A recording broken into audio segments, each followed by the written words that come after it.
volume of this stack of citizen comment cards out there, I was like, are you anticipating something on that? Just want to be ready. It's like, okay. I think we got one, Amy. Oh, yeah. Is that? No, I Need don't to think so. Turn that in. Is that oh, it's not a comment card? No. Oh, okay. Got it. He's looking out for you. I'd like to call to order the Middletown City Council meeting for Tuesday, June 21st, 2022. If we can start with a moment of meditation followed by the Pledge of Allegiance, please.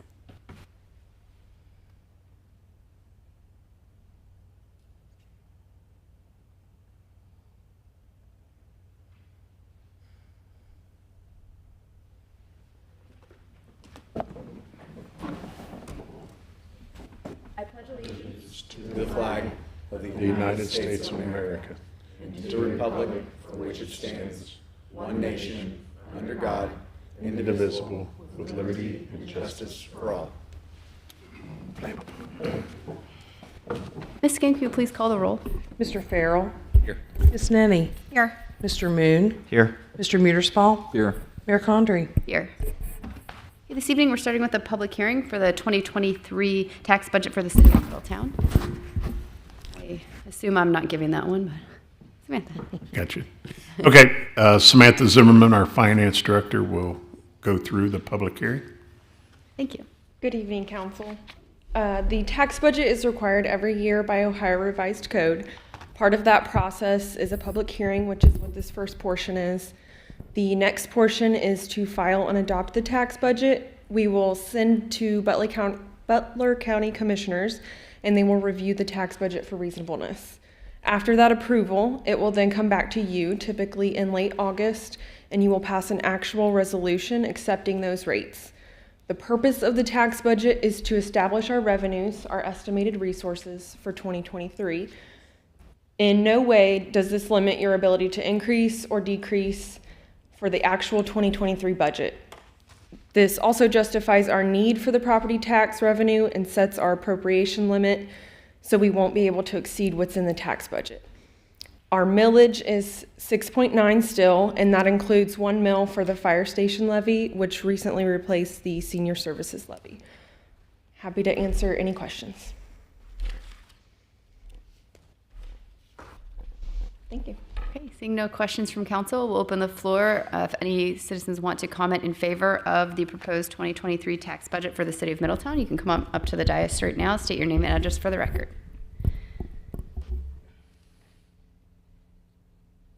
Seeing no movement, we will open the floor for anyone wishing to comment in opposition to the 2023 tax budget for the city of Middletown. You can come on up to the dais and state your name and address for the record, please.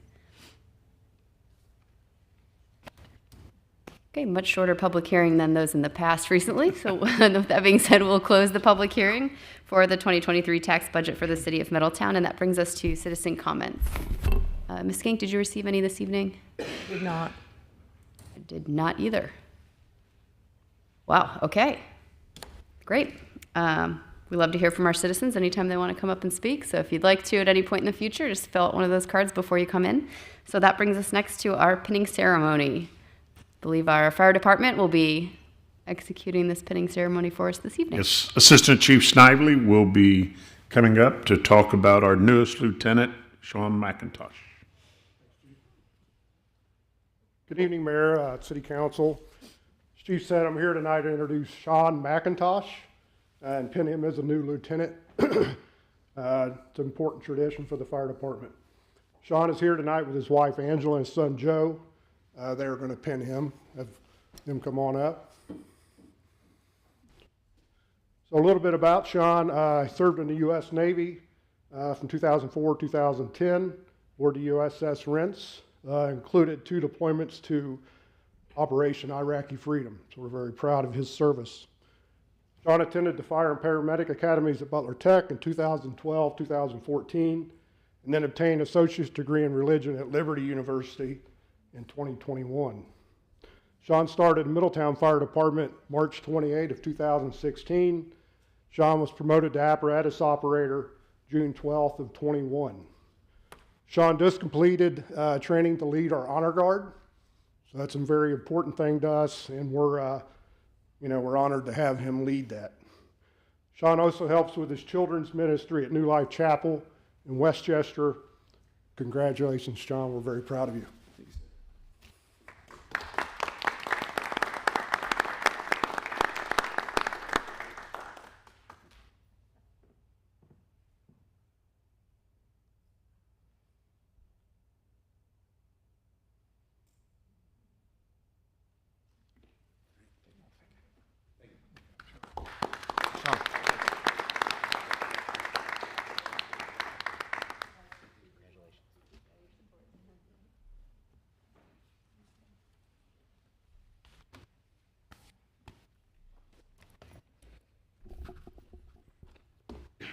Next, we have a request to move to executive session under the authority of ORC 121.22G1 to consider the appointment, employment, promotion of a public official. Do we have a motion to move to executive session?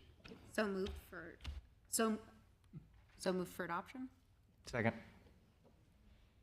Ms. Skank, will you please call the roll? Ms. Nenny, Yes. Mr. Moon, Yes. Mr. Muederspaw. Yes. Mayor Condrey, Yes. Mr. Farrell. Yes. We'll be in the police training room. Okay, and we'll return to open session after the executive session.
Okay, do we have a motion to return to open session? So moved. Second? Ms. Ganku, please call the roll. Mr. Moon. Yes. Mr. Muterspaw. Yes. Mayor Condrey. Yes. Miss Nenny. Yes. Mr. Farrell. Yes. And next we have our council comments. We'll start with Mr. Farrell. Thank you, Mayor. Two things tonight. Just want to say congratulations again to Sean for the promotion. Excited to see people who have been with the service for years continue to grow. And then Jerry Lewis texted me twice to remind me. 4th of July parade starts at 10 a.m.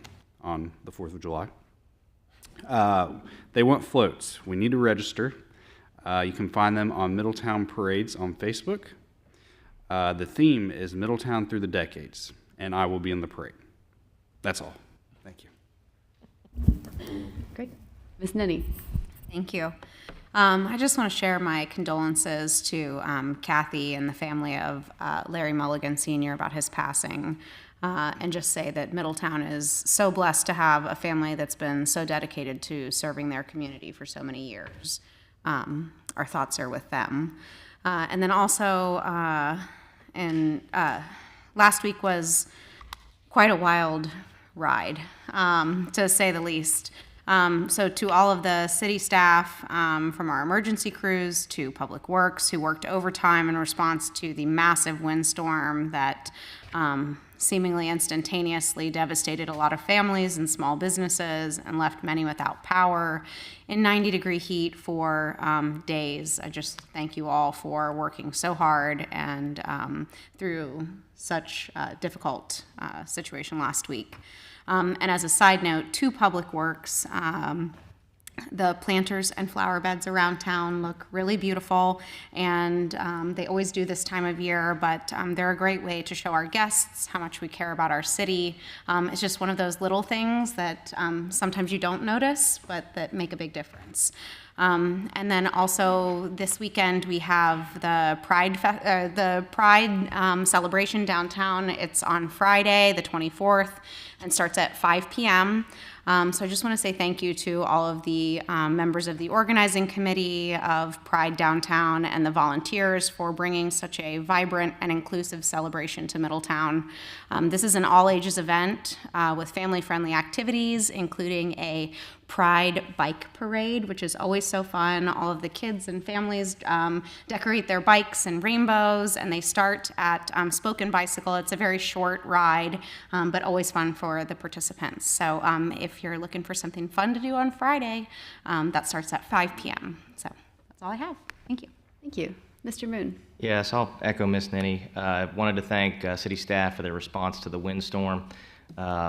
There's so many things that go into responding to something like that from a municipal level that myself and probably most of the public doesn't really understand the man hours and the planning and the communication that goes into that. So I wanted to extend my thanks to them. I too want to extend my condolences to Larry Mulligan Sr.'s family. You know, he was just an incredibly kind and generous man. He gave so much time, talent, and treasure to just countless organizations and causes in town, and I know it's that example that has led so many in his family to continue that service and giving back to their community. And then the last thing I want to say is I want to give a shout out and thank you to Greg Schwarber and Midway Baseball. I believe that wrapped up here in the last couple weeks. It was an awesome season. I know they're expecting even more kids next year, which is an incredible thing. Just thrilled to have baseball back in Middletown. So thanks to the Schwarbers and Midway and everybody involved there. That's all I have. Mr. Muterspaw. Yeah, congrats again to Sean McIntosh for his promotion to lieutenant. A good guy and just a great employee, so really happy to see him move up like that and achieve that. Also, on behalf of Ashley Baumgartner and a couple other people, thank you to everybody. She specifically mentioned Scott Tadish, Charlie Anderson, and Paul Lally for the help and work to get the concert in the park started, which is incredible. There was about 300 people there. Spent out there with council and the mayor and Paul. We were out there for a while sweating, but we had a good time with it. So there's going to be another one in July, another one in August, but the turnout was tremendous and we had a good time with it. So she wanted to make sure we told everybody thank you for that. Thank you. And I also wanted to congratulate Lieutenant McIntosh and also send my condolences to the Mulligan family. And I was going to mention the Sounds at Sunset because that was an incredible event that I did not even realize how cool it would be. So, but not temperature cool, but that's okay. The next one will be a little cooler. Bring your cooler of ice. But it was really, really amazing event just in the park. You bring your family, you have a picnic, there's food trucks. It was just really awesome community event. And just kind of the raw of what a community is and should be. So thank you for everyone who put that on, and I look forward to seeing the next two, and thank you to city staff for all the work you did to help them and support that event. So I appreciate it. That brings us to city manager reports. Okay, council, I have a few things tonight to report. First thing I want to talk about is the response to the storm on Monday, June 13th. We were hit by a storm that recorded winds of up to 72 miles an hour, and a good half hour after the storm came through and the calls started coming in, we realized that the city had sustained some major damage. The first call to the fire department indicated that a large tree had crashed through a house on Pine Street, which is down, if you are going along 14th along the cemetery, it's the neighborhood to the north of that. Report came in that 3 people were still in the house. When crews arrived, we were able to assist the 3 people out of the house and then begin to determine if there were any other emergencies associated. I believe we have some pictures of that, don't we? There it is. Who is that handsome guy in that picture?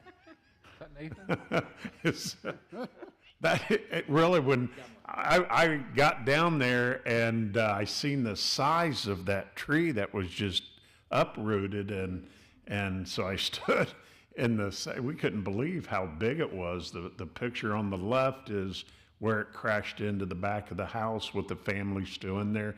I believe it was a family of 3, I think. But they got out safely. And then the picture on the right is a house on Rosedale. And then I'm sure on Facebook, social media, people have seen some other pictures. But I want to say a big thank you. And I tell you what, Public Works, Fire and Police and Health, and many other staff members rose to the occasion. I know several of us were out that night. We just literally received hundreds of calls for downed wires, various emergencies. We ended up having 5 structure fires during the event over the first 36 hours. Most of those were directly or indirectly weather related, and the good thing is most of those fires were confined to the area of origin. We had a couple attic fires that were caused by some electrical issues, especially when power started coming back on, caused a lot of problem. And one problem we really hadn't seen since Ike was when the power was out, we started getting a lot of calls for people who are on oxygen at home, and their power was out, and therefore their oxygen machines weren't working. So many of those we did end up having to transport to the hospital, either Atrium or Kettering. But some of those we were able to assist them with getting their portable O2 bottles hooked up and get them what they needed. And then Public Works just over the 5 days, and actually they'll be out all week cleaning up brush. And we communicated a lot of information over social media, tried to get out as much information. We started getting calls. What do we do with the brush? What do we do with our downed trees? And Public Works has actually done a fantastic job. Even our information systems department had to come out. The damage affected of a lot of our infrastructure in our water pump stations at the various water towers, and our information technology specialists had to go out and work to get these systems up and running so we could keep water going to homes in Middletown. even the tornado sirens suffered some damage in terms of the system that sounds it, and a computer was essentially fried that operates that system. So, but we were prepared to set it off if we had to. But I can't thank everybody enough. And actually, I invited Jim Bullen, who is the Deputy Director of the Butler County EMA, to come and just tell you for about 5 minutes what the Butler County EMA did during the storm, because I don't know if you know it or not, but we pay what's called a community fair share to the Butler County EMA every year. It's like 34 cents per resident. So, you know, we have partnered with the Butler County EMA on many levels, and I tell you, in all my years in emergency services, they're about the best run EMA I've seen in the United States. And I know if we have an emergency in Middletown, we've always been able to count on them, and we appreciate that very much. But I'm going to let Jim tell you a little bit about what the Butler County EMA did. Paul, thank you for the kind words. Appreciate the opportunity to address council and to explain a little bit about our operations. So for those who are not aware, we're a small office. We have a staff of 5 people. During the times where we have severe weather or have an emergency, we expand, bringing in on-call staff, including retired Middletown Fire Captain Dave Von Bargen is one of our on-call folks. But we bring this cadre of on-call folks into our emergency operations center, as well as the members of the Butler County Incident Management Team, which is a team of local first responders who are trained to handle large-scale and widespread emergencies. We bring them in to assist us with the management of those incidents. In the case of severe weather, we typically track severe weather 3 to 7 days out from the onset of a storm. And then as we close in towards the point where the storm is going to hit, usually within the 48 hours to 24 hours, even 12 hours, and sometimes real time, we develop weather briefs that go out to our local jurisdictions to provide assistance and decision support. After the storm has hit, we bring a team together to go out and survey damage. In the case of the storms that we had last week, we surveyed 244 different sites within Butler County, tracked, logged, and provided that on a map to be available for anybody who had interest into where the storms hit the hardest. For the storm that we had, Hamilton and Middletown tended to be the hardest hit for this most recent storm. At that point, we established a liaison officer with our affected communities. I had the opportunity to serve as the liaison officer for City of Middletown, City of Trenton, and Madison Township, to be able to reach out to them and provide a one-call solution for any problems that they may have. As Chief Lawley discussed, primary issue being power outages. You know, we had lots of infrastructure that was impacted by the power outage, including Willow Knoll Nursing Home, Majestic Care of Middletown. We were able to work with those partners to either get them on auxiliary power, to either get them a generator, or to provide some other solution to allow them to keep those residents inside their facility and make sure that they're safe. In the case of Majestic Care, we actually delivered a trailer-mounted generator along with 2 air conditioners and fans to provide support, and that came from the Health Collaborative of Cincinnati. In addition to that, with all the severe weather we had and all the power outages that we had, we actually set up a logistical staging area at the Butler County Fairgrounds. Butler County Fairgrounds has been a partner with us for a long time, and going back several years ago, we identified that as an area that could support large trucks that are able to bring in that infrastructure and supplies to allow those resources to be deployed from there. And so there was actually about 150 Duke Energy contracted crews and about 400 people that were on that site, including supplies for them, including food, restrooms, shelters, and then also the supplies and infrastructure they needed to repair the damage to the electrical lines. We were able to then support them, identifying areas through the help of our local jurisdictions, identifying areas of need, including our nursing homes, those who may be on oxygen, home oxygen, and need power to run that, those who may be at the hospital and need to be discharged with oxygen.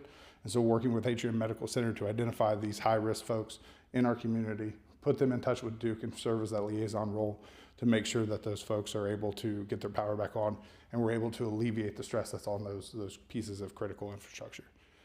In addition to that, we also work with our communities providing information.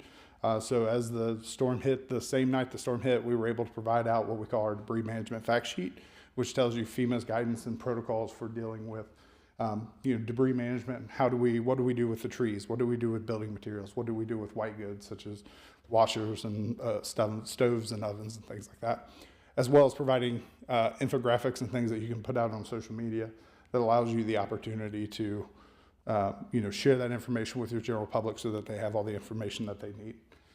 We also provide situational reports.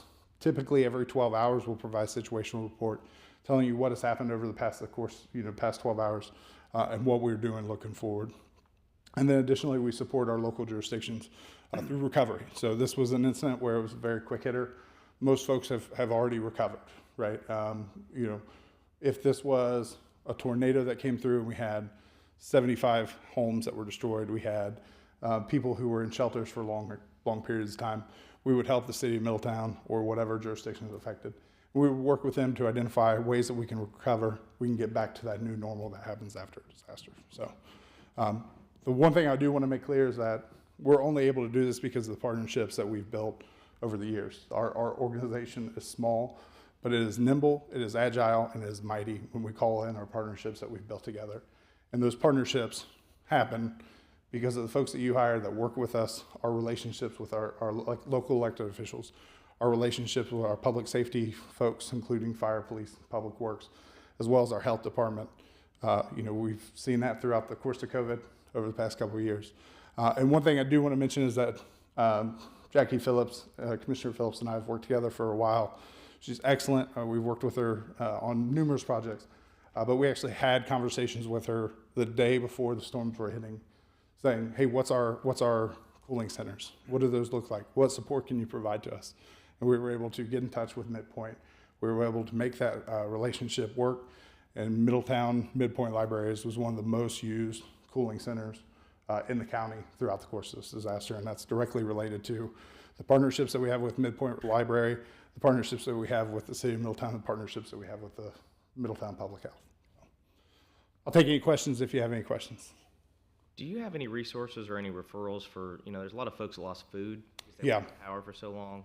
And I will tell you that has been probably, after the power has returned, that has been the number one call to our office. We have been directing folks to 211. So we partner with Dayton Area United Way. They provide a connection point for those in our community who have needs to those who can help serve those. So we direct people back to 211.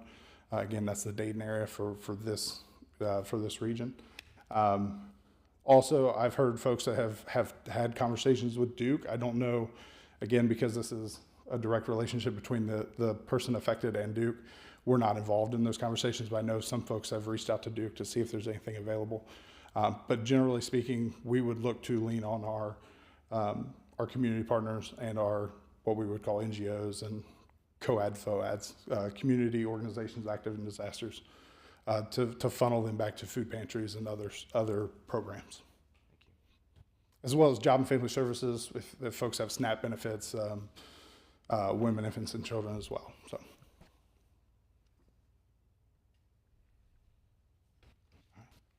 Thank you. Thank you very much. Thank you, Jim. And I did hear from multiple citizens that they appreciated the communications that were coming out during the Yeah, that's one thing Missy did a great job with, and we really tried to stay on top of it, let the citizens know what was going on and what they could do with some of the situations, problems they were facing. Okay, next on the agenda for the city manager's report is the Hills development. The Hills development has been removed from tonight's agenda at the request of D.R. Horton. This is to give them an opportunity to develop an alternate design for less density if council is willing to reopen the public hearing for discussion of a lesser density design at a future meeting. And tentatively, that meeting would take place July 19th. So it'd be something similar to what we did a couple meetings ago, where a motion was made to have a public hearing, a presentation by D.R. Horton to bring a plan forward that has less density. So are you looking for that from us Yes. this time? I would say similarly to the Yes. last opportunity we had to hear a different version. I think I made that motion the first time. I'm willing to make that motion again. It can't hurt to see an alternative plan, and I'd like to see it. I'd like to know what we're talking about here. Are we talking like 3 fewer homes, or are we like completely redoing this whole? Well, it's not completely redoing it. It's modifying what's there now. One suggestion we made to them was to get it down to an acceptable level that possibly is between 40 and 44 homes. I don't want to speak for D.R. Horton, but it might be something like doing the same thing like what they did along Florence, along Sherman, and then lesser density inside Sherman and Florence area. Do we need an official council motion to allow that to happen, or how does this move forward? So they've technically withdrawn their application, I believe. But for future consideration, I think the thought here is we would handle it like we did last time, where I think there was basically it's another continuance because it was on the calendar for today. Obviously, it's withdrawn from the agenda, but to reschedule it for the July 19th meeting. Yeah, they don't feel they'll be able to get it in time for the July 5th meeting because of the changes they're going to make. Their design team is working on it. I would make a motion to reopen the public hearing on July 19th, you said? Yes. For an alternative version of the proposed hill development. I'll second that. We need to vote on this. Is that accurate? Yeah, I think there's a motion on the floor, yep. Ms. King, could you call the roll, please? Mr. Muederspaw. Yes. Mayor Condrey. No. Mr. Farrell. Yes. Ms. Nenny. Yes. Mr. Moon. Abstain. The public hearing will be at 5:30. The council meeting will start at 5:30, and the public hearing will be in that council meeting, correct? Yes. Correct. Just want to make It'll sure. be the first item, yeah. And similar to last time, we will not actually be hearing that legislation on that same date. I know there was some confusion the last time that those were going to coincide, but I just want for clarification's sake. I believe that's how we intended to handle it. There would be no legislation. I think last time we were inviting comment on the public hearing specific to the changes in the plan, and then I believe the idea was to have legislation available for you guys. It would have been tonight at the next meeting. So if this is the second meeting in July, in theory, we would have legislation, whatever you guys want, multiple options we can present at the first August meeting rather than the second July meeting. We would only be having the public hearing on the July 19th meeting. Thank you. So will we have this in advance to that meeting? Do you know? Their plan? I'm assuming yes. You did last time, correct? So I am assuming yes. I don't want to speak for Deborah, but I believe as soon as she got it from D.R. Horton, she sent it on. Yeah. And that was the reason to go from the July 19th, to give them an opportunity to meet with the people out in that area, have a town hall meeting and present that stuff to them like they did the last time, and then get council the information ahead of time. And then similarly, I would make another request that that also at the same time it's forwarded to City Council, be forwarded to Planning Commission for their review and any comments as well. We'll make sure Deborah and staff are aware of that. As soon as we have it, we will do that. Thanks. Next on the agenda, I want to make council aware of a situation taking hold in regards to fireworks. And if council wants to make any decision to follow in the path of some other cities, the fireworks law in Ohio changes July 1st. And essentially, beginning July 1st, Ohioans can legally just discharge 1.4 grade consumer fireworks in Ohio. However, discharge is only permitted on specific days and only at specific times as set forth in the ORC and the OAC. So you'll be able to see things like, you know, the colorful fireworks going off, firecrackers, those sorts of things. The events or the dates where those can be done include July 3rd, 4th, and 5th, and the Fridays, Saturdays, and Sundays immediately preceding those dates, and those immediately following those dates. Also, Labor Day weekend, Diwali, New Year's Eve from 4 to 11:59, and then New Year's Day from 12 a.m. to 1 a.m., and then the Chinese New Year, Cinco de Mayo, Memorial Day weekend, and Juneteenth. And there's various laws to it. You cannot set off these types of fireworks if you've been drinking, you're under the influence of alcohol or drugs. They have to be finished by 11 p.m. on all those dates unless specified, such as New Year's Eve and New Year's Day. Now, we've received several complaints in the last couple weeks. The police department is starting to field a lot of calls, people complaining about loud fireworks. And when this becomes actually legal, July 1st, there's not a lot we're going to be able to do on those specific dates that I gave you. Some cities are introducing legislation to ban the use of these types of firework. I know Toledo has, Cleveland has, and some other cities have. So I wanted to put this in front of council. I'm sure you're going to start receiving a lot of complaints. We're going to start having the police being called for calls for service, and they're not going to be able to do much about it as of July 1st.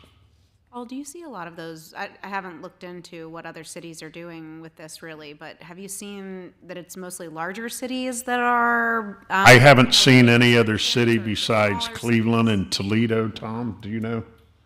Yeah, there's a few in the Northeast that are following suit too. Yeah. Who they are, there's quite a few that are utilizing their home rule and creating their own. And it's of all sizes. It's rural, it's urban, it's suburban, it's really kind of random. I would say Northeast probably has more so than anywhere else. In terms of any of our neighbors, we're not seeing any sort of trend with any of our neighboring cities? I believe there's a handful in Southwest Ohio, but I don't know the exact ones. We're at the fire marshal research. Okay. Beaver Creek and Kettering, Is the ORC, Nathan just stated. does it speak to the penalty if folks are breaking the law, or I mean, what's the? I'm sorry, Brody, the penalty, is there, what's the ORC say as far as a penalty, or, I mean, I'm just wondering about enforcement, right? Yeah, so I'm a licensed firework exhibitor, so I'm probably a little biased on this, but what am I doing here? So I would say you kind of got to be caught in the act. And that's how the law in Ohio, it's been screwy for so long, where you could buy them in Ohio, you had to sign a waiver that you were going to be taking them out of state within 48 hours and wouldn't shoot them in Ohio. So I think people have been shooting them in Ohio for a very long time anyways. I know that I might have over the last few years, not that I'm admitting to breaking the law, but it wasn't in the Middletown, in the city. So, but I think it's a first degree misdemeanor is the short of it, for kind of shooting them outside of the specified times and dates that are permitted by law. I think people are going to do it whether we put a law in place or not. I think it's I think it's a waste of our time, and we're trying to stomp on freedoms that our state is trying to put in place that I just don't even think is helpful. That's just I just don't think it's going to do anything real good. They don't have the staff to enforce it. Yeah, that's what not Yeah. that was my first. We used to thought. make a list on July 4th, and people would call, and there'd be 175 complaints, and we'll say, I see them, but you can't do anything. We don't have the staff to enforce it. We never have, and it's not fair, and I agree with the mayor. I mean, most people are concerned about their pets, and I get that. I really do understand that, I do, but it's not enforceable on those nights. You're overwhelmed. You can't keep up. I'm sure Dave or the chief will tell you that.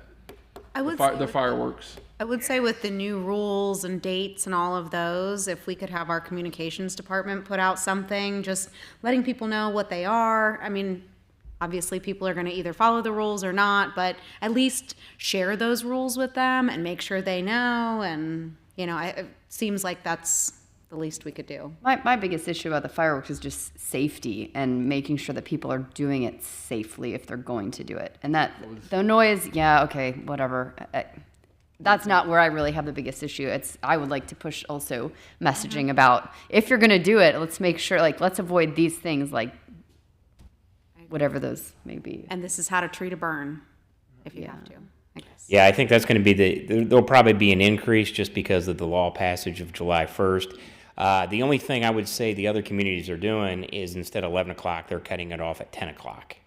They're, cutting the time at 10. But, like former chief said, it's just hard to enforce. I mean, we get hundreds of calls starting last week until after the 4th. And a lot of times we give a lot of, just warnings. But by passing this July 1st, on those dates, it's going to be difficult to do a whole bunch of anything. So, Thanks, Chief. And one more thing, Mayor, to your point on the safety, there is a new 4% tax on all of fireworks sales in Ohio that goes specifically to the state fire marshal for safety training. Now, what that means, I don't know, but it is at least in the General Assembly's mind, I guess, as they legalize this. So. That doesn't do Love much to for see Joe's that trickle citizens. down to the Yep. cities who have to deal with the EMS calls. I understand. Okay. Just wanted to make Well you done, aware of it. legislature. I see what you've done there. Safety first. Thank you for bringing that to our attention. And the last item on my list here is I want to recognize, and this is great news for the Middletown Division of Fire. They have received national recognition for its commitment to quality care for individuals suffering severe heart attacks. The American Heart Association presented us with the Mission Lifeline EMS Gold Achievement Award for proven dedication to ensuring success to best practices in life-saving cardiac care. So what that means is we got recognized as one of the best EMS services around for dealing with cardiovascular care. So in other words, if our guys get to your house, you're having chest pains, they do identify from the use of EKG monitors, 12 lead EKGs, signs and symptoms that you are experiencing a myocardial infarction, which is a fancy name for a heart attack. The goal there is to get you to the hospital within a certain amount of time so you can get taken right into angioplasty and balloon treatment. And our guys have received the gold medal for this from the American Heart Association. So that's a great thing. Very cool. Yep. Mr. Lally, I had one question either for you or maybe it's for Chief Burke. I'm not exactly sure. I've noticed, and I'm assuming it's because of all the road construction going on in town, which is great, lots more heavy trucks on neighborhood roads. Just was wondering if my assumption is correct, if it is because of all the paving, or if we're seeing folks. Yeah, I would say you're seeing that, and it's we worked with OSP today, and we had today and tomorrow we actually have officers out enforcing the truck routes, but that is a big issue. So we were out enforcing it today because they still have to maintain the truck routes. So, but yes, you are seeing that, and that's a big reason. It's just they're trying to take detours around the construction. Thank you. Yep. Good, thank you. And that's all I have this evening. Thank you very much. Next, we have our consent agenda. Ms. Skink, will you please present that for us? For your consideration this evening, we have the approval of the City Council minutes of December 7th, 2021, to confirm the following personnel appointments. Russell Samaiji to the position of Code Specialist in the Department of Development Services, Kayla Carl to the position of Purchasing Agent in the Department of Finance, Division of Purchasing, Janet Banks to the position of Human Resources Clerk in the City Manager Department, Division of Human Resources, and Jacob Swanger to the position of Police Officer in the Department of Public Safety, Division of Police, and to receive and file an oath of office for Colton Grow. So moved for adoption. Second. Ms. Ganku, please call the roll. Mayor Condrey, Yes. Mr. Farrell, Yes. Ms. Nenny, Yes. Mr. Moon, Yes. Mr. Muederspaw. On the motion agenda, we have to receive, file, and adopt the 2023 tax budget for the City of Middletown. So moved for adoption. Second. Ms. Ganku, please call the roll. Mr. Farrell, Yes. Ms. Nenny, Yes. Mr. Moon, Yes. Mr. Muederspaw, Mayor Condrey. Yes. Item B is to authorize the city manager to enter into a contract with Grid One Solutions to assist the Water Maintenance Department with MTU installations in an amount not to exceed $482,913.60. So moved for adoption. Second. Ms. Ganku, please call the roll. Ms. Nenny, Yes. Mr. Moon, Yes. Mr. Muederspaw, Yes. Mayor Condrey, Yes. Mr. Farrell. Yes. And finally, to authorize an extension of time for project completion for the SNS Realty GET grant of an additional 120 days. So moved for adoption. Second. Ms. Ganku, please call the roll. Mr. Moon, Yes. Mr. Muederspaw, Yes. Mayor Condrey, Yes. Ms. Nenny, Yes. Mr. Farrell. Yes. We're ready for legislation. Great, thanks, Madam Mayor. Before jumping in, I would first request a motion to waive the charter provisions requiring 2 readings of legislation for items number 1, which is resolution number R 2022-21, item number 5, which is ordinance number O 2022-60, and item number 6, which is resolution number R 2022-23. I would like to move to waive the charter provision requiring reading on 2 separate days and to declare the aforementioned ordinances and resolutions an emergency and read one time only. Second. Ms. Ganku, please call the roll. Mr. Muederspaw, Yes. Mayor Condrey, Yes. Mr. Farrell, Yes. Ms. Nenny, Yes. Mr. Moon. Yes. Great. So item number 1 tonight is resolution number R 2022-21, a resolution to make adjustments to appropriations for current expenses and other expenditures of the City of Middletown, Counties of Butler and Warren, State of Ohio, for the period ending December 31, 2022, and declaring an emergency. This is for the Capital Improvement Fund. So moved for adoption. Second. Chief, did you want to? This is the release of the $17,500 in grants for the electronic scoreboard flagpole and moving of the limestone bench for Rathman Park. Any comments or questions from council? Okay, Ms. Ganku, please call the roll. Mayor Condrey, Yes. Mr. Farrell, Yes. Ms. Nenny, Yes. Mr. Moon, Yes. Mr. Muederspaw. Yes. Item number 2 on the agenda is resolution number R 2022-22, a resolution to make adjustments to appropriations for current expenses and other expenditures of the City of Middletown, Counties of Butler and Warren, State of Ohio, for the period ending December 31, 2022. This is the Income Tax Fund, and this is a second reading. So moved for adoption. Second. Chief, did you want to comment? This is the to approve the $20,000 for funds for a process server to collect the taxes outside the city that the bailiffs cannot perform. Did we get any questions from our previous meeting about this? I think I had asked if we could have the bailiffs collect within the city and still acquire or still charge for that. There were lots of questions. I didn't get any answers. Yeah, I thought you got the answers in an email. I didn't see it. Okay. Oh, Right. yeah, you did send an email, correct? And I thought those were answered in there. I apologize. No, I just must have missed it. Okay. Sounds good. Thank I'll you. double back and check. Any other comments or questions?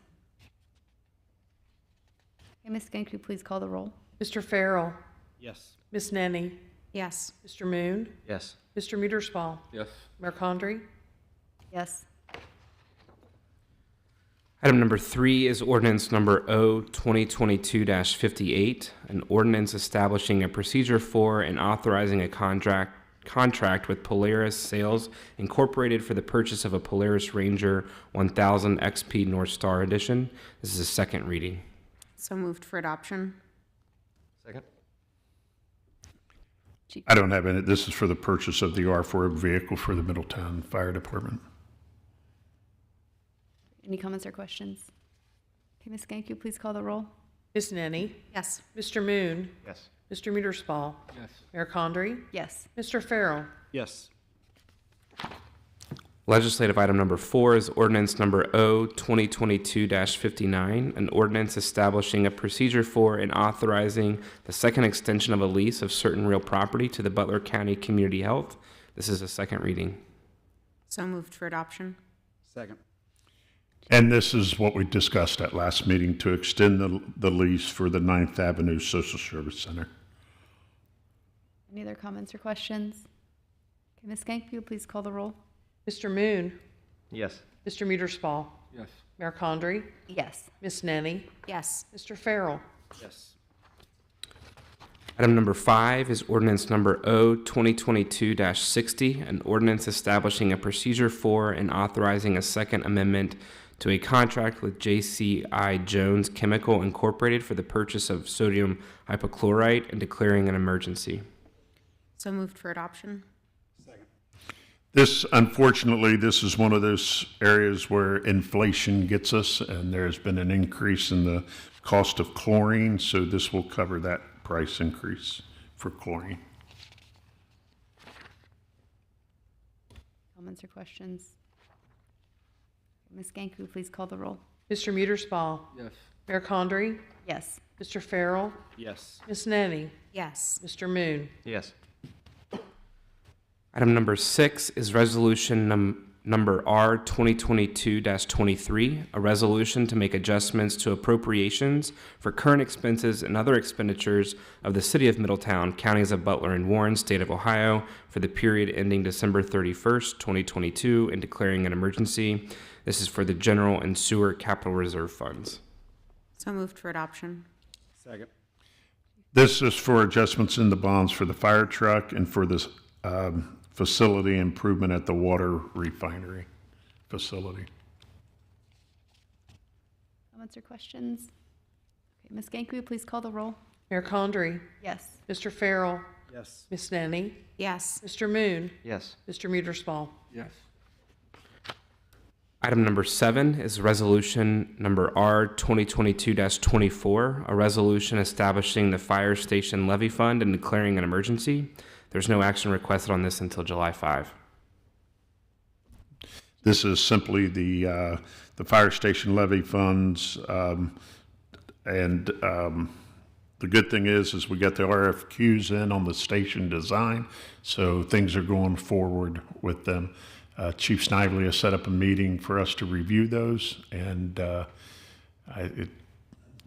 process is starting.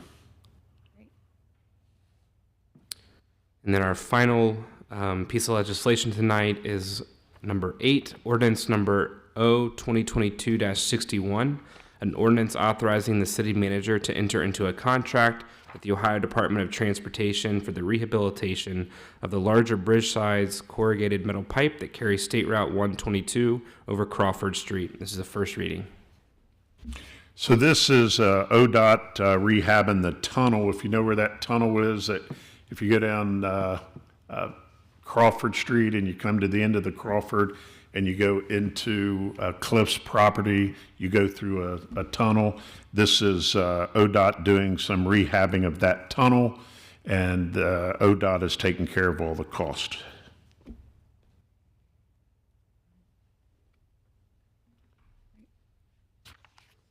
Sounds good. No questions on that, then we'll move to our new business. Do we have any new business items that anyone would like to bring up this evening? At some point, I would love to hear an update on code enforcement and where we stand on that. I know it's one of the biggest items I'm interested in seeing some metrics on, and I don't know if we have an ability to do that at some point, but I would be curious to see where we are. Okay. We were kind of waiting to see when Ashley Combs was getting back to involve her in the conversation, but I believe we're going to set up a Zoom call with her here in July and get some answers for you on that. Okay, great, thank you. And I know I had just emailed earlier today about just really reiterating the interest in getting some sort of grant writer. I know there's just a lot of opportunities for that. I would even say before, we've also talked about a parks recreation director. The grant writer, in my mind, is far more critical even than that. So Yes. and as much as we can push for that, it would be great. Yeah, Megan Ellis, our HR manager, has looked into that, and she was on vacation till today, and we're going to be sitting down and moving forward on accomplishing that. Great. Any other new business items? Okay, we have a request to move to executive session under the authority of ORC 121.22G1 to consider the appointment, employment, promotion of a public official, and under the authority of ORC 121.22G3, conferences with an attorney for the public body concerning disputes involving the public body that are subject of pending or imminent court action. Do we have a motion to move to executive session? So moved. Second?